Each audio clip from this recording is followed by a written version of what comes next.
friends, welcome back to my channel. So it's been a month and I have updates on everything I've been working on. This has been the second lap around the track, so to speak. I've finished a second go on all of my projects. Ended at the end of August, and so everything I have to show you I've worked on for 2 weeks now this year. And now we have, I think, 16 weeks left or 15 weeks left. I'm not quite sure, before the end of the year. So in the last couple of weeks, I have to do my starting stitches for all the new projects I'll be carrying into next year when I do No New Starts 2023. It'll be my third year of not doing any starts during the year. I've kind of just gotten used to doing it this way now, so I'll probably just keep doing it this way forever. So usually what I do, and the plan is in October, I'll go over any new starts that I'm looking at, and then I finalize my new start list in November and get all the linen and everything I need to do them.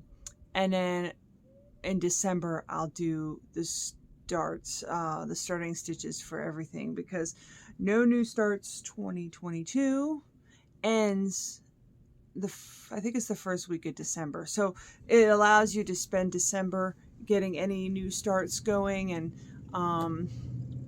getting everything ready for the next year. So it allows me to really put a lot of thought into any projects that I start, so I'm not just kind of starting things willy-nilly, which I used to do without giving it a whole lot of thought. So that being said, that's just the plan down the road. And I'll probably have some things to show you in October as far as what I'm going to plan to do. My foot itches. What I plan to do for next year. In the meantime, let's talk about this year. So I'll show you some of the progress I've made. And this month, the month of August, has kind of had some highs and lows. There were certain weeks that I just was unmotivated to cross stitch, and in other weeks I was super motivated to cross stitch. So it's reflective on my stitch count and on the things that I worked on. But in any case, the first thing I worked on, and let me get out my handy journal, for the month of August, I did roughly 7,700 stitches in August, which is not the lowest, but on the lower end. My highest stitch count was May. I did 10,200 stitches in May. And my lowest stitch count was January, where I did 6,900 stitches in January. I don't know why. But anyway, so I'm kind of more on the lower end with August, 7,700 stitches. I have a feeling September is going to be really high, but we'll see. We'll see. My total stitch count for the year is 68,375. I would like to do 100,000 stitches just because I think it would be a cool goal to meet. It's feasible to meet it. I think I need a little over 7,000 stitches each month to maintain that or to beat that. And for the most part, I usually stitch easily more than 7,000. So, I don't know the math on top of my head right now. I actually wasn't prepared to share that with you. So, but I do know, I think it will be possible to get to 100,000 stitches by the end of December. So we shall see as far as that goes. September, I'm mostly going to work on finishes. There's 4 things that I plan to finish this year, and I hope to get them all finished in September. So I'm kind of breaking away from my one project a week pattern to just work on finishes. So Evil Cat, Hello Petal, Tree of Magic, and 7 flowers. I have it on here. Yeah, 7 flower. Those are the 4 I'm definitely going to get done. And then if I get all those done this month, I'm going to work on Legend of Zelda. I would love to get that done this year. So the more I get these other ones, the sooner I get these other ones finished, the more time I'll be able to dedicate to that this month. If I don't get it done this month, it's not going to get done this year. But that is my possible sixth finish, because I finished my little octopus small. That one's already done. So I have one done. I plan to do 4 more this month, and possibly Zelda would be number 5, so that would be 6 total finishes. So if I get those all done, my hope is to start 6 new starts for next year. That is enough about planning. Now let me talk about what I finished. I keep prattling on about the upcoming. So in August, I started by working on, I finished July with Bedtime Stories. And I can't remember if I showed you that or not. So I'm just going to show you again. If I showed it to you already, I'm sorry. But with Bedtime Stories, I only did 1,014 stitches. So I did very small amount of stitching on Bedtime Stories. And I had intended on going back and working on it again, but I just didn't. I worked on the 7 Flower, my small, instead, and I really didn't spend a lot of time on Bedtime Stories. I'm really hoping to work on these Chris Dunn ones more next year, to really, because last year I was doing 500 stitches a month on Bedtime Stories and Captain Ratbeard, and now I'm just doing 2-3 weeks a year working on it. It's just I really need to spend more time on them for next year. I'm not doing anything really huge as far as plan wise. I only have 1 full coverage that I'm interested in for next year, which is another Chris Dunn, but I'll talk about that more later. So I'm hoping I'll be able to work more on these full coverage pieces that I've had kind of hanging out and not getting a lot of progress done on them. So this is where I was before with Bedtime Stories. And this is where I am now. So I haven't finished this, and I really should. There's just barely a couple little bits here and there of confetti. Maybe I'll pull this out. Well, I definitely want to work on this again one more time this year. So I'll get this done, so I can at least say the whole top row is completed. This is almost completed too. That's a whole other page. So I would like to at least get 1 page done this year. It's pretty pathetic, but it's better than nothing. So that's where we're at with this one.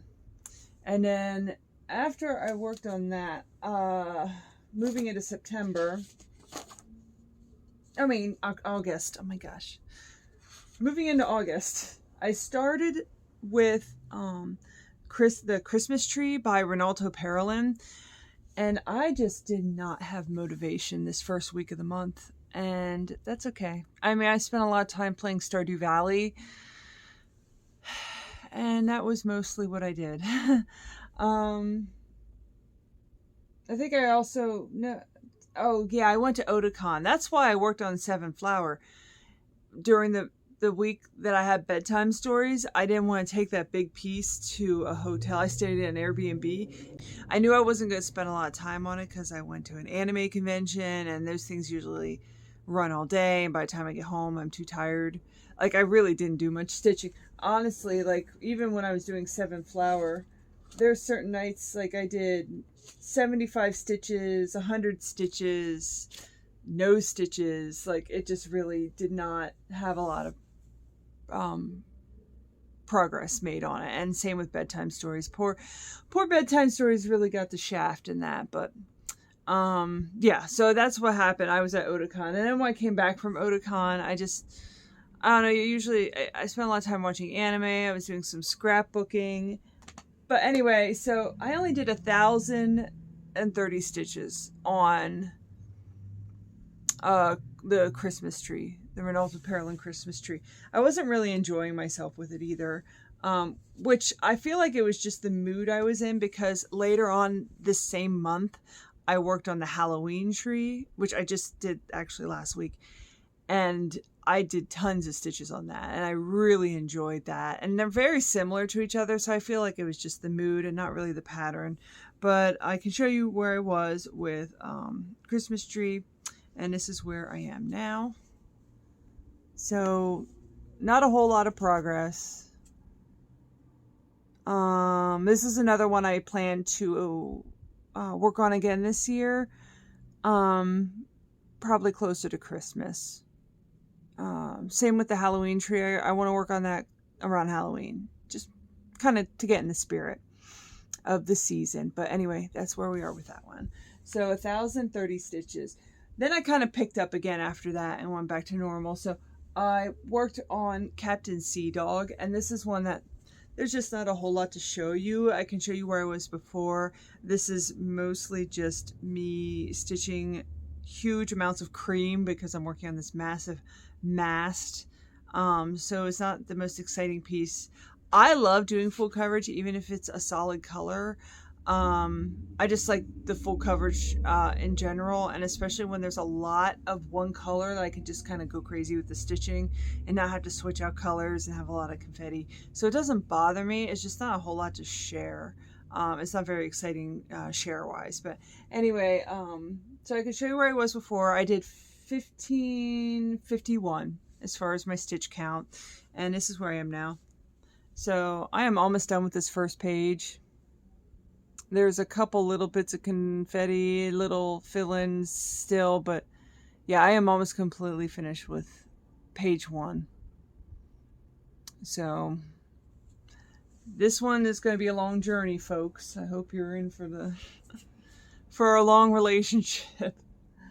Okay, so then after that, I worked on Don't Starve together, which is this one and Zelda are my 2 oldest projects. I've been working on these for two plus years now. This one though I did not touch at all last year, and I did work on Zelda last year. This one I barely worked on. So I'm really happy that I was able to really at least give attention to all of my projects and not just ignore some of them, which another one was the Dragon Sampler, which I'll talk about in a minute. But with Don't Starve, I did 1,795 stitches. I was just incapable of doing 5 more stitches to make it an even 1,800 for whatever reason. But I'm mostly just working in one area. So I can show you where I was before. And then this is where I am now. And I have been mostly just covering this section right here. I know it's kind of jumps all over the place. This is before... You know, when I first started this, I wasn't really doing full coverage the way most normal people with the right frame of mind do a full coverage piece. I'm trying to get back into the swing of that, so I'm going back and like trying to fill in where I skipped over. I want to get all this stuff kind of caught up before I move on to the other parts, so it actually looks like a full coverage. Because the problem with it is when you jump around like this is you get all these errors, and there's a ton of errors. This thing is riddled with errors, and I'm just hoping to work through them and that they won't be that noticeable in the end. So anyway, that's Wilson. He's the main character of Don't Starve Together. So I've been trying to get that's his hair. It's usually black, but everything's kind of tinted because of the flame light, so it's the effect of the picture. Anyway, I love working on this one. I love working on the other ones, some other ones more than this one, but I will never give up on this baby of mine. So I actually made this pattern on Pick-to-Pad. I know a couple of people in the past have asked me like where I got this pattern. This is one that I just plugged a picture in and it made the pattern, which the downside of that is the confetti involved, because I have like 200 colors that I have to put into this thing, but there wasn't any patterns for Don't Starve Together. It's not something like, there's not a lot of nuanced video game stuff in cross stitch. It's more like Mario Brothers, your mainstream stuff. So I had to make my own pattern to be able to cross stitch this particular game. So anyway, moving on. After Don't Starve Together, I worked on the Dragon Sampler, which, this is funny, I wanted to mention this, but when I first, like, I for any of you who've been with me from the beginning, I restarted this. I originally did it on a cream colored linen with a variegated, like, not variegated, but it was like, it was one of them DMC flosses that are multicolored. And I hated it. Like, as I was going through it and I was stitching, I was looking at it and I was thinking, this thing is ugly. I don't like it at all. And I thought this would be a good opportunity to try something on dark linen. I'm sorry, but I got this dark linen and I realized very quickly that I couldn't see it. So I started stitching. I ripped the whole thing out. I tried to do 2/2. It wouldn't have been a big enough piece of linen to do 2/2. And I wasn't happy with the way it looked anyway. So I ripped that out. Went back to 1/1. I think I've restarted this like 3 or 4 times, or maybe even 5. I restarted this a lot, but I'm definitely to a point now I'm happy with it. And the big change was that my husband last May got me an Ottlight with a drop down arm that has a magnifying glass with its own light. And I use that magnifying glass with a light. It's like almost like one of those YouTuber lights, those round lights. It's like a halo light. That's it. It's like a halo light with a magnifying glass in the middle of it. And I can see the linen perfectly under it. So I've been able to do a lot better work with it stitch wise. And I can actually go back and see the original work that I did on my like 5th attempt before I got the Ottlight, and how poor of a job it was. But I don't know, I'm kind of torn. Part of me wants to keep it because it is like my original work and I think it has a bit of a story behind it. And then part of me wants to tear it out and redo it because it would look nicer. But it's not that jacked up to... If it was really messed up, I would obviously redo it. But it's not super, super messed up. So, I don't know. I might keep it. I don't know if you can see it, but I'll show you. Anyway, so I finished the first box. I can show you the pattern. And I finished the first surrounding box and started working on the inside. And I got my floss by Color by Cotton. And the red I got was Dracula is the name, and it's gorgeous. It's so gorgeous. I wasn't sure if it would stick out well enough, but it looks so good. So here, let me show you. Anyway, so here's where I was before, and this is where I am now. See how the Dracula is variegated, and you see how that shifts? The color is so cool looking. I don't think the light gives it justice. But then here, this is where I originally was stitching without the Ottlight. And then this is where I stitched with the Ottlight. And you can kind of see the difference on cleanness. Like here, you see how crooked that is. This I all did with the Ottlight. And it's so crisp and clean looking. It just looks really nice. So anyway... I ended up doing 2,263 stitches on this project, which is easy to do because it's only 2 colors, but I love it. This went from being my least favorite to my absolute favorite thing to work on. This is so much fun to work on, and it looks so neat. I just love it. So, and then the last thing I worked on, the last thing I had to show you is my Halloween tree by Ronaldo Parolin. And this is another one I just went stitch crazy on. So, I have to count between the two. I did 1,168 stitches in August, and then I finished it in September, because, you know, the week split between the two. And I did 1,746 in September. So, quick math, I did roughly almost 3,000 stitches, like 2,900 stitches. I don't know if I've ever stitched that much in 1 week on a project, but I just had so much fun with this tree. I really enjoyed it. So I can show you where I was before, and this is where I am now. Isn't that so? Let me peel this back.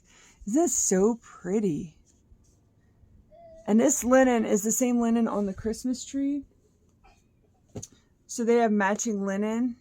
It's the same linen. I was able to cut it in half and use it on both. But I've done substantially more work on the Halloween tree, so I'm really going to have to step up my game with the Christmas tree. But I just think that looks so good. And it was so much fun to stitch. So, yeah, anyway, that is all I have to share with you today. I hear my son crying, so I am going to cut it short. I'm glad I talked so much in the beginning. So thank you very much for watching, and I'll see you in the next video. Bye!